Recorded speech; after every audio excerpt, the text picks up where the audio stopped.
Ok, hoy vamos a seguir con este segmento del Evangelio de Juan que nos habla de, digamos que los momentos previos a la crucifixión, lo que fue el final del ministerio de Jesús cuando ya Él llega a Jerusalén nuevamente, ya para ser entregado y crucificado.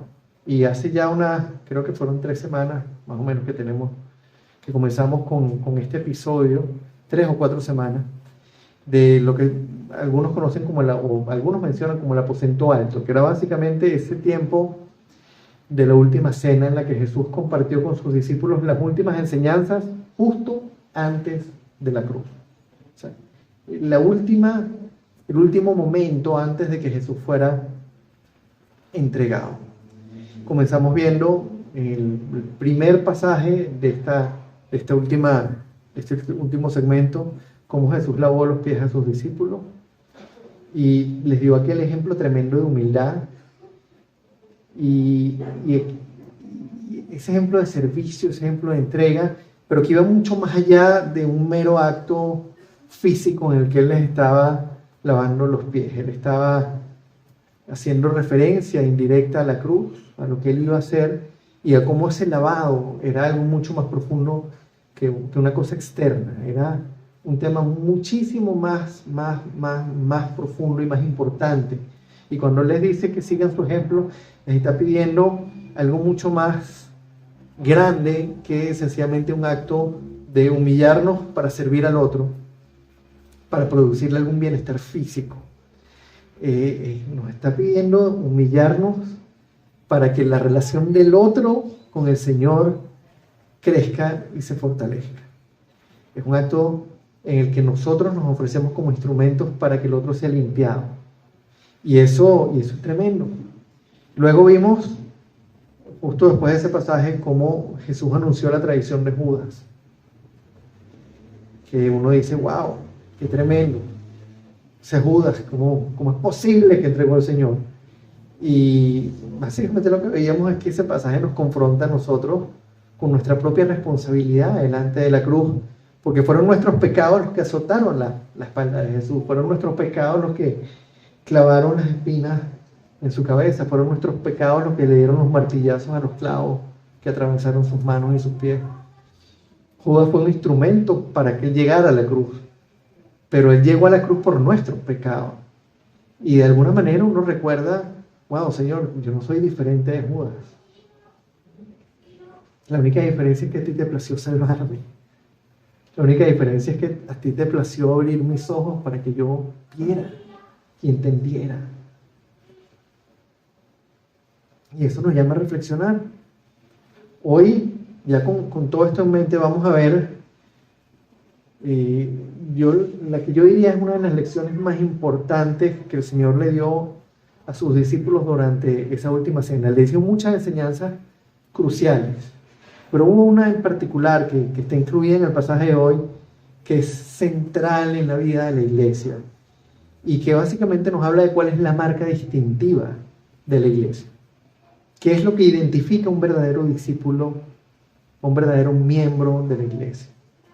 Y es tremendo porque lo dice en medio del anuncio de la traición de Judas y en medio, por otro lado, del anuncio de la negación de Pedro. Justamente en medio de 2 desobediencias tremendas, el Señor nos dice cuál es la marca distintiva de la iglesia. Y hoy vamos a reflexionar, y vamos a terminar el sermón reflexionando sobre eso, cómo eso debe impactar nuestra vida y cómo eso nos lleva a entender y a reconocer verdaderamente quiénes somos nosotros y de quién dependemos, para que esa marca distintiva de la iglesia esté y sea visible delante del mundo. Vamos a ir a Juan 13, vamos a leer del versículo 31 al 38. La palabra dice así: cuando Judas hubo salido, Jesús dijo: ahora es glorificado el Hijo del Hombre, y Dios es glorificado en él. Si Dios es glorificado en él, Dios glorificará al Hijo en sí mismo, y lo hará muy pronto. Mis queridos hijos, poco tiempo me queda para estar con ustedes. Me buscarán, Y lo que antes les dije a los judíos, ahora se los digo a ustedes. A donde yo voy, ustedes no pueden ir. Este mandamiento nuevo les doy: que se amen los unos a los otros, así como yo los he amado. También ustedes deben amarse los unos a los otros.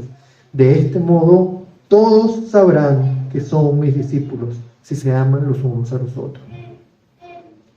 ¿Y a dónde vas, Señor?, preguntó Simón Pedro. A donde yo voy, no puedes seguirme ahora, pero me seguirás más tarde. Señor, insistió Pedro, pero ¿por qué no puedo seguirte ahora? Por ti daré hasta la vida. Tú darás la vida por mí. De veras te aseguro que antes de que cante el gallo, me negarás 3 veces. Padre, ponemos este tiempo delante de ti, te pedimos que seas tú, Señor, hablándonos a través de tu palabra, que seas tú hablándonos a través de este pasaje, Señor, ayudándonos a entender, Señor, cuál es esa marca distintiva que tú quieres en tu iglesia, qué es lo que tú esperas realmente de nosotros, Señor, como discípulos tuyos, para que la gente nos reconozca y vea a tu Hijo, Señor, en nosotros. Te damos el honor por siempre en nombre de Cristo. Amén. Ok, vamos a dividir este pasaje como en 3 secciones. La primera es el anuncio que hace Jesús. Ya no voy a estar físicamente con ustedes. Ahí, permítanme leer nuevamente el 31 al 33. Cuando Judas hubo salido, Jesús dijo: ahora es glorificado el Hijo del Hombre y Dios es glorificado en él. Si Dios es glorificado en él, Dios glorificará al Hijo en sí mismo y lo hará muy pronto. Mis queridos hijos, poco tiempo me queda para estar con ustedes, me buscarán. Y lo que antes les dije a los judíos, ahora se los digo a ustedes: a donde yo voy, ustedes no pueden ir. El plan que Dios había concebido desde antes de la fundación del mundo estaba por consumarse. Eso que había sido anunciado desde el Génesis, eso que había sido anunciado por los profetas, eso que había ido siendo mostrado al pueblo judío de muchísimas maneras a lo largo de muchos siglos, ya estaba por consumarse, estaba por ocurrir lo que tenía que ocurrir. Jesús estaba a punto de ser glorificado y junto con él el Padre, y nada más y nada menos que a través de la muestra más grande de amor que ha presenciado la humanidad. El instrumento por el que la gloria de Dios iba a manifestar era un sacrificio, el sacrificio de Dios mismo por su criatura, el sacrificio de Dios mismo por quienes no merecían el perdón. Un acto de amor que ningún ser humano sería capaz de ofrecer. Un acto de amor que supera el entendimiento de cualquier persona. Ya Jesús estaba por regresar con el Padre, iba a ser crucificado, iba a pasar 3 días en el sepulcro, iba a resucitar y luego iba a ascender nuevamente con el Padre. Ya no iba a estar más ahí con sus discípulos de la manera como había estado durante los últimos años. Ya no iba a estar caminando con ellos, ya no iba a estar compartiendo la mesa con ellos, ya no iba a estarles enseñando directamente, hablándoles en parábolas cuando estaba rodeado de gente y luego explicándoles a ellos en la intimidad. Ya no iba a disfrutar de su compañía y ellos no lo iban a tener con él físicamente. Era un momento, por un lado, glorioso, porque estaba por consumarse el plan, pero a la vez era un momento triste en cierto sentido. Pareciera que Jesús estaba como despidiéndose, esa manera como le dice: mis queridos hijos, poco tiempo me queda para estar con ustedes. Esa frase, wow, yo no sé a ustedes, pero a mí me quebranta, porque Jesús los amaba y les dice: me queda poco tiempo para estar con ustedes. Pareciera que se estaba despidiendo y los estaba preparando para lo que venía. Estaba por comenzar una etapa nueva en el plan de Dios. Ya había venido el anuncio, estaba por consumar, ya había venido el Mesías, estaba por consumarse lo que se tenía que consumar y estaba a punto de comenzar una nueva etapa nueva en la vida de cada uno de ellos, pero también en la vida del pueblo de Dios. De alguna manera Él estaba pasando el testigo. De alguna manera Él les estaba dando lo último que necesitaban para ser ellos los que salieran a compartir el mensaje, pero no como individuos aislados, no como lobos solitarios ahí que van y comparten, sino como parte de la iglesia que estaba por nacer. Estaba por comenzar la etapa del plan de Dios en la que su pueblo estaría capacitado por el Espíritu Santo para llevar el mensaje y ser los que iban a predicar lo que se había consumado, lo que había sido anunciado, pero que ya se había consumado en la cruz.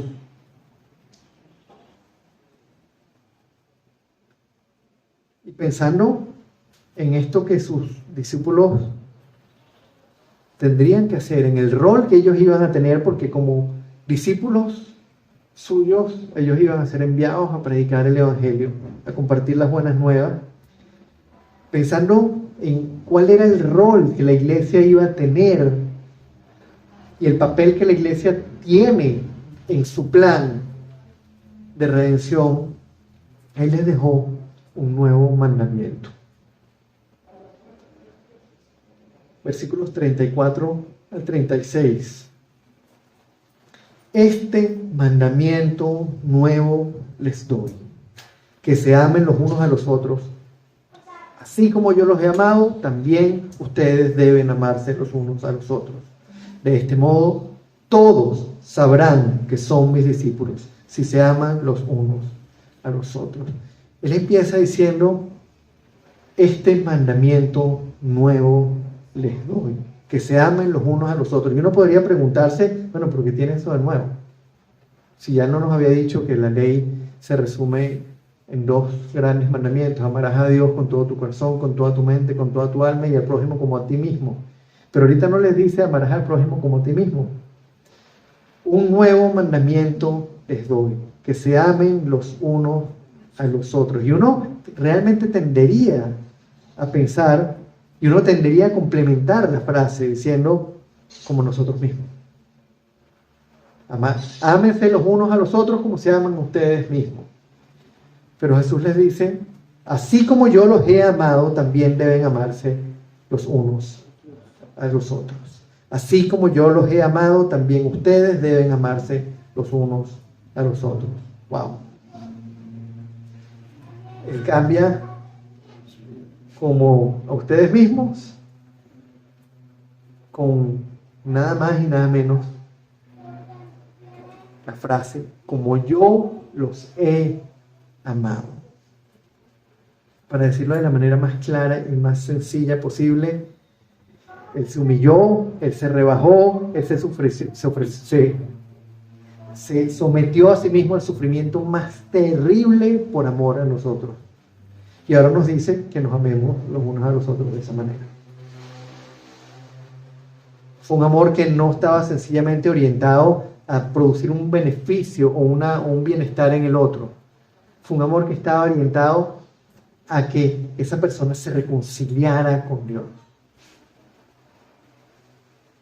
Fue un amor sacrificial, pero no sacrificial para que la otra persona tuviera un plato de comida, o para que tuviera sanidad en el cuerpo, o para que tuviera una vivienda, o para que le fuera bien en esta vida. Fue un amor sacrificial para que esa persona fuese aceptable delante de Dios. Y el punto, hermanos, es que el amor, como nosotros lo concebimos, nuestro concepto de amor es muy diferente. El amor del hombre es egoísta. Nuestro amor es egoísta en lugar de desinteresado. En el amor, en lo que nosotros concebimos como amor, nosotros somos el centro. Pregúntenle a ustedes, a cualquier persona enamorada, ¿por qué le gusta a otra persona? ¿Tú por qué la amas? Y la respuesta inmediatamente va a ser, porque ella es todo lo que yo he soñado, o porque ella me da esto, o porque ella... Pero siempre somos nosotros el centro. En las relaciones humanas, nosotros estamos primero. Es parte de nuestra naturaleza caída. Nos relacionamos con otros buscando placer, buscando beneficio personal en lugar del beneficio del otro. Nos relacionamos buscando que a nosotros nos vaya bien, pero al otro no nos importa mucho. De hecho, esperamos que los demás se sacrifiquen, que los demás hagan, que los demás dejen, que los demás renuncien, que se sacrifiquen ellos por nosotros en lugar de sacrificarnos nosotros por ellos. Suena duro decirlo, pero si somos honestos y evaluamos nuestras relaciones en nuestra carne, en nuestra humanidad, en nuestra naturaleza caída, lo que han sido nuestras relaciones a lo largo de la historia, eso es lo que vemos. Los seres humanos se relacionan unos con otros buscando beneficio personal. Incluso quienes hacen actos de caridad y están publicando luego las fotos y miren todo lo que he hecho. Y buscando un beneficio, buscando un reconocimiento, buscando... Los mismos fariseos oraban en público. Pero el Señor dice, cuando tu mano derecha haga algo que la izquierda no sepa, ni se entere, quédate calladito en la boca. Nuestro concepto de amor es egoísta. Nuestro concepto de amor nos pone a nosotros en el centro. Pero Jesús nos dice, ámense entre ustedes como yo los amo. No como el mundo ama. Ámense como yo los amo. Uno dice, wow. Amar como Jesús amó significa estar dispuesto a poner los demás por delante. Amar como Él amó significa sacrificarme por los demás. Pero no sencillamente para que ellos estén bien aquí, sino para que la relación de ellos con Dios mejore. Para que la relación de ellos con Dios sea firme. Que ponga lo mío en segundo plano, que deje mis cosas, que deje mis intereses en favor de la relación que los demás tienen con el Señor. Y Él continúa diciendo, ámense los unos a los otros como yo les he amado. De este modo, todos sabrán que son mis discípulos, si se aman los unos a los otros. En pocas palabras, hermanos, la marca que distingue a la verdadera iglesia de Jesús es el amor sacrificial que demostramos los unos por los otros. En eso conocerán todos que ustedes son mis discípulos, si se aman los unos a los otros. Amados, nosotros podemos orar bonito. Nosotros podemos hacer actos de caridad. Podemos vivir vidas piadosas. Podemos vivir vidas ejemplares delante de otros. Podemos hablar mucho de teología. Podemos citar la Biblia 24 horas al día. Pero si nosotros no nos amamos los unos a los otros de manera desinteresada y sacrificial, entonces no vamos a estar demostrando al mundo que somos discípulos de Jesús. Punto. La demostración de la iglesia frente al mundo no es cuánta teología sabemos, no es cuántas obras buenas hacemos, no es cuántas obras de caridad hacemos, es la manera como nos amamos los unos a los otros. Y en este punto, uno inmediatamente comienza, por supuesto, a evaluarse, pero también a hacerse propósitos. Hacemos planes, comenzamos a pensar, ok, ¿cómo voy a hacer para comenzar a amar a los demás como Jesús quiere que los ame? ¿Cómo voy a hacer para amar a fulanito con el que tengo problemas? ¿Cómo voy a amar a fulanita con la que tuvo un rollo? ¿Cómo voy a amar a fulanito que me debe una plata? ¿Cómo voy a amar a fulanito que no me cae bien? ¿Cómo? Uno empieza inmediatamente a hacerse planes y a maquinar. ¿Cómo voy a hacer? El problema con eso es que si hemos entendido la naturaleza del ser humano, eso no es algo que podemos hacer nosotros por cuenta propia. Yo puedo hacer todos los planes que yo quiera, puedo proponerme de todas las maneras posibles cómo voy a amar a tal o a cual hermano que una vez me ofendió. Pero eso no es algo que yo pueda hacer en mi carne, eso no es algo que yo pueda hacer haciéndome propósitos y tomando acciones en mi carne y con mi voluntad. Porque el punto es que somos incapaces de amar como Jesús nos ama. Tanto que fíjense cómo continúa el pasaje, versículos 36 al 38. Simón Pedro pregunta: ¿y a dónde vas, Señor? Jesús le contesta: a donde yo voy no puedes seguirme ahora, pero me seguirás más tarde. Pedro insiste: Señor, ¿por qué no puedo seguirte ahora? Por ti daré hasta la vida. El Señor le acababa de decir: ámense unos a los otros como yo los he amado a ustedes. Y él le dice: Señor, por ti daré hasta la vida. Y Jesús le responde: de veras te aseguro que antes de que cante el gallo me negarás 3 veces. ¿Se dan cuenta de lo que Jesús nos está mostrando aquí? Él le dice: ámense unos a los otros como yo los he amado a ustedes. Pedro dice: por ti daré hasta la vida. Y el Señor le dice: espérate para que tú veas. Antes de que cante el gallo me vas a negar 3 veces. Qué diferente se ve este anuncio de la negación de Pedro en el contexto, ¿verdad? Cuando uno ve la realidad de Pedro, y uno dice: wow, ¿y yo qué? Si Pedro no iba a poder amar a Jesús sacrificialmente, como Jesús estaba pidiendo, entonces ¿cómo iba a amar a los demás discípulos como Jesús los amaba?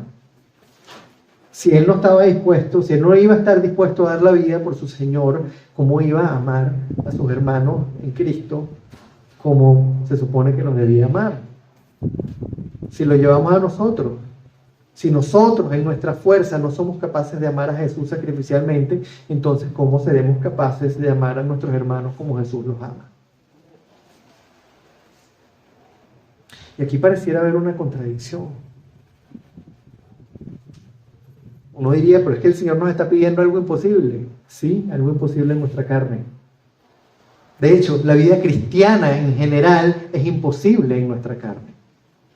Comenzando por estar en la presencia del Señor, sería imposible para nosotros. Solo en Cristo podemos estar en la presencia del Padre. Y esto que pudiera parecer contradictorio es la esencia del amor cristiano. Porque Jesús nos está pidiendo algo que nosotros no podemos hacer en nuestra voluntad, en nuestra carne, en nuestro corazón. Hermanos, nosotros no nos amamos los unos a los otros como Cristo nos ama a nosotros porque somos capaces de hacerlo.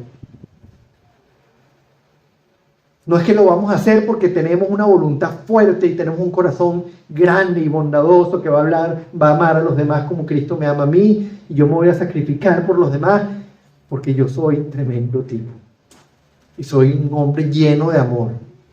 Por el contrario, la realidad es que somos incapaces. Yo no los puedo amar a ustedes como Cristo me ama a mí en mi carne. Es imposible. Podemos amarnos los unos a los otros como Cristo nos ama a nosotros porque Él nos amó primero.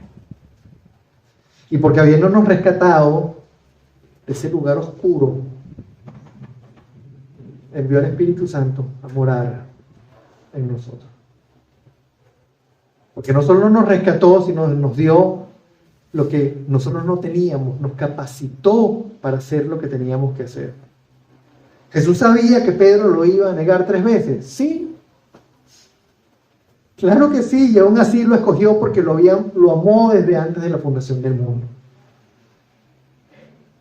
Y lo amó al punto de dar su vida por él. Como la dio por cada uno de nosotros, como la dio por cada uno de los suyos. Y ese mismo Pedro que negó a Jesús 3 veces, antes de que el gallo cantara, que negó a Jesús en su carne 3 veces. Y si recolectamos los relatos nos damos cuenta que la tercera vez que lo estaba negando, estaba hasta maldiciendo. Mientras maldecía, salió Jesús y se cruzó su mirada. O sea, no es que sencillamente, no, yo no lo conozco. No, dijo un poco de groserías diciendo, no, yo no lo conozco.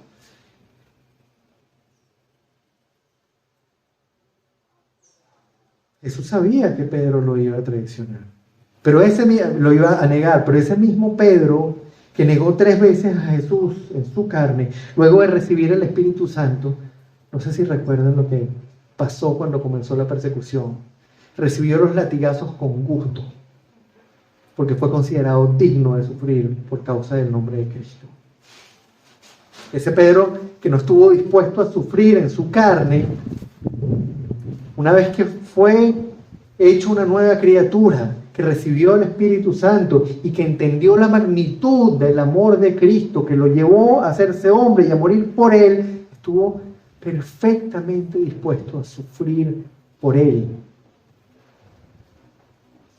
Recibió los azotes con gusto. Hermanos, ese tipo de amor con el que Jesús nos ama, ese tipo de amor que el Espíritu Santo produce en nosotros, es una obra suya.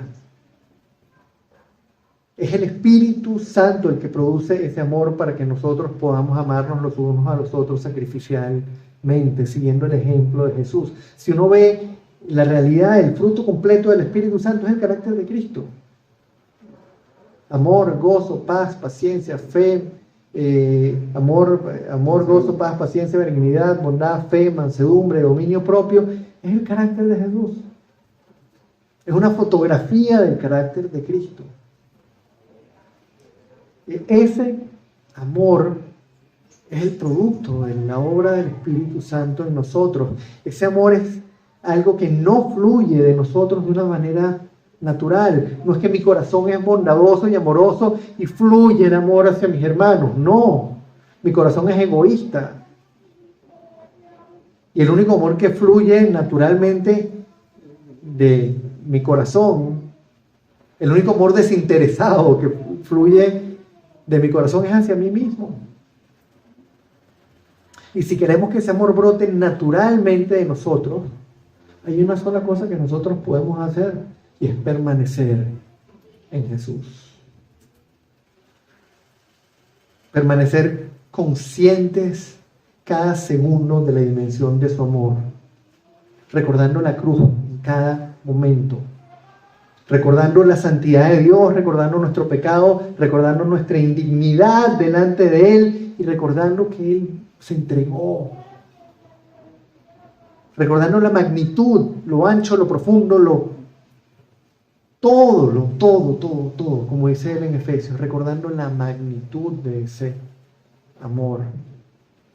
Permanecer en su presencia a través de la oración. Y no la oración eventual. Esa palabra que a veces decimos o citamos con ligereza y que no la entendemos mucho, corandeo. De vivir en la presencia de Dios, de estar orando continuamente, en cada situación, en la situación más pequeña, porque todo, absolutamente todo depende de Él. Y Él está en todo lugar. No tenemos que esperar una hora particular del día para estar en su presencia. No tenemos que esperar que sea una hora particular y estar en un lugar particular para poder orar. Es permanecer en su presencia a través de la oración continua, de una vida de oración. Es permanecer en su presencia a través del estudio de su palabra. Porque eso es lo que va a impregnar nuestra oración. Mientras más conocemos su palabra, más lo conocemos a Él. Y mientras más lo conocemos a Él, más sabemos cómo orar. Y más alineada está nuestra oración con su voluntad. Es permanecer en la presencia del Señor a través de la predicación de su evangelio. Es permanecer en la presencia del Señor a través del servicio a los demás. Es permanecer en su presencia siendo suyos, buscándolo, conociéndolo, sirviéndole a Él, sirviéndole a su cuerpo y predicándole la palabra al mundo. Hermanos, si nosotros no permanecemos en Jesús, jamás vamos a podernos amar como Él nos ama.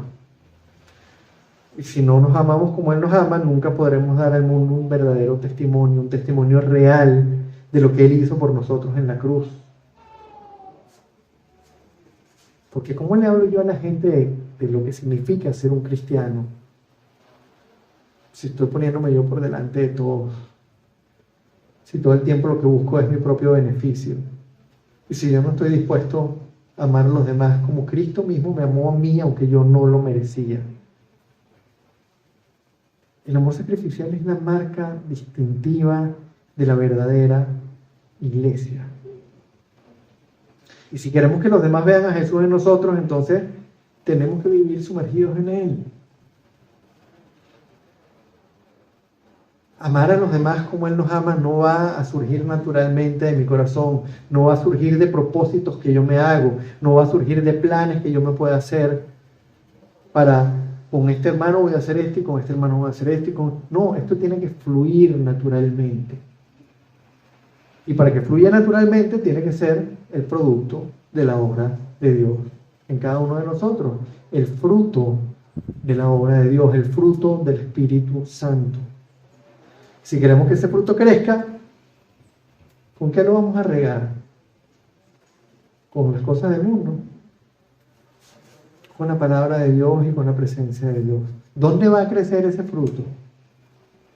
Si no es en la presencia de Dios, regado cada día por el amor de Dios y alimentado cada día por la palabra de Dios.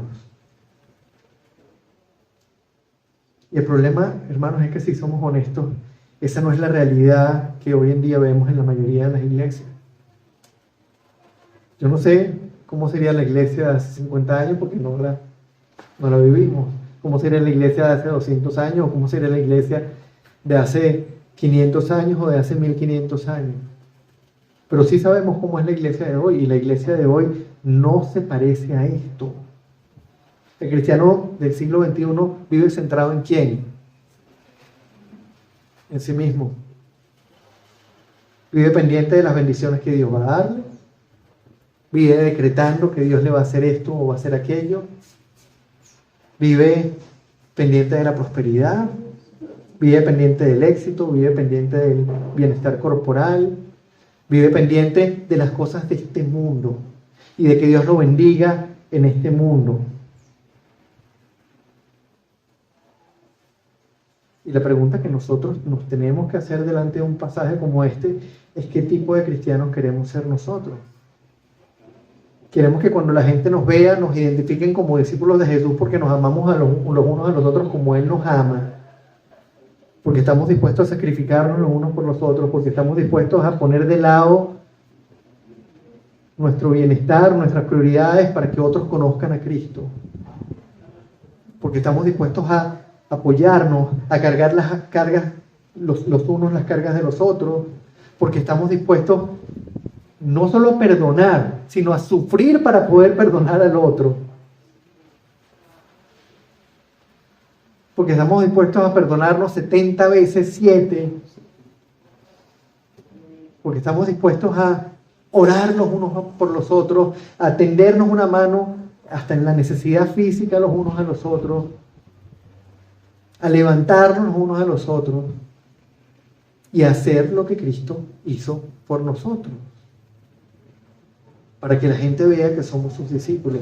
Queremos que cuando la gente nos vea, nos identifiquen como discípulos de Jesús porque nos amamos los unos a los otros como Él nos ama, o estamos contentos con que las personas del mundo nos vean a nosotros como seres egoístas, como seres centrados en sí mismos, igualito que ellos lo están. Estamos contentos con que ellos nos vean a nosotros y no vean diferencia. Y ojo, muchos van a decir, fulanito, si es gafo, mira cómo deja que otros se aprovechen de él, o mira cómo renuncia a esto o aquello para ayudar a otra persona. Muchos dirán y nos catalogarán como cosas raras, como gafos, como tontos.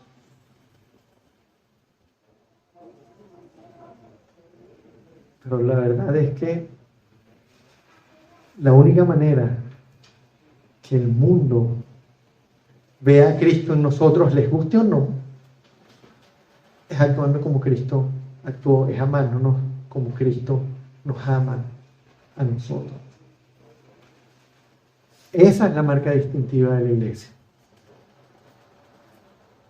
Así se reconoce la iglesia. Y esa es la pregunta. ¿Qué tipo de cristianos queremos ser nosotros? ¿Qué tipo de iglesia queremos ser nosotros? Y no podemos olvidar que para ser ese tipo de cristianos, no lo vamos a hacer a punta de propósitos personales, lo vamos a hacer en la presencia de Cristo. Lo vamos a hacer sumergidos en su palabra, orando 24 horas al día, no porque pasamos 24 horas al día recluidos, sino porque en cada cosa de nuestra vida estamos hablando con el Señor, porque estamos con Él en cada instancia, ya sea buscando un puesto de estacionamiento, ya sea buscando unas medicinas, ya sea porque me acaban de robar el teléfono y le doy gracias, Señor, porque no me pasó más nada. Gracias, Señor, porque lo que tú me has dado es tuyo y a lo mejor a esa persona le hace más falta. Que en cualquier situación estemos en su presencia, que no paremos de recordar la maravilla, el milagro que Él hizo en esa cruz, que no dejemos de recordarnos el Evangelio una y otra y otra y otra y otra y otra vez, y no dejemos de predicarlo a la gente, que no dejemos de servirnos unos a los otros. Si no estamos sumergidos en Cristo, en su presencia, en su palabra, en el servicio de su reino, no vamos a ser capaces de amarnos los unos a los otros como Él nos ama a nosotros, porque el fruto del Espíritu Santo no va a crecer. Si regamos nuestro corazón con las cosas del mundo, lo que van a salir son los frutos de la carne. Si regamos nuestro corazón con la presencia del Señor, lo que va a crecer es el fruto del Espíritu. Y así podremos amarnos como Él quiere que nos amemos. Vamos a orar. Señor, hoy, en medio tal vez de lo que están siendo las situaciones más difíciles que algunos de los que acá hemos vivido, si no las más difíciles, por lo menos compiten. Queremos darte las gracias, Señor, porque hoy nos recuerdas la magnitud del amor